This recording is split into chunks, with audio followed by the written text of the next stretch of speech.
দেখুন, বিজ্ঞান চেতনায় উদ্বুদ্ধ করা প্রত্যেকটা স্কুলেরই আমাদের শিক্ষকদের কর্তব্য। কারণ আমাদের সমাজ এগিয়ে চলেছে বিজ্ঞানের হাত ধরে।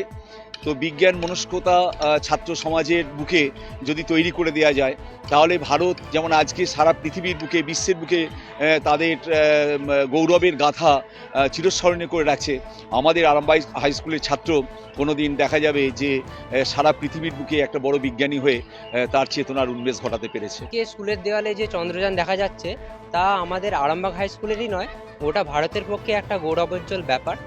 আর সেই চন্দ্রযানকে আমাদের স্কুলের দেওয়ালে যে তুলে ধরতে পারা হয়েছে তা নিয়ে আমরা খুবই গর্বিত। আমাদের প্রধান শিক্ষক এছাড়াও আমাদের অন্যান্য শিক্ষক শিক্ষিকা এছাড়াও শিক্ষাকর্মীবৃন্দরা এই ব্যাপারে খুবই উৎসাহী।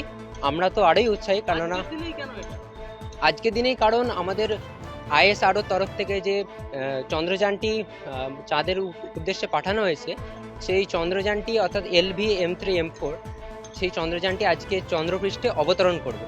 সেই অবতরণ যাতে সুষ্ঠুভাবে সম্পন্ন হয় সেই উদ্দেশ্যেই আমাদের সকল ছাত্রছাত্রী তথা শিক্ষক মণ্ডলীদের যে একান্ত যে প্রয়াস বা একান্ত ইচ্ছা, সেই ইচ্ছাকে আমরা তুলে ধরতে আজ আরামবাগ হাই স্কুলের এই প্রাঙ্গণে উপস্থিত হয়েছি।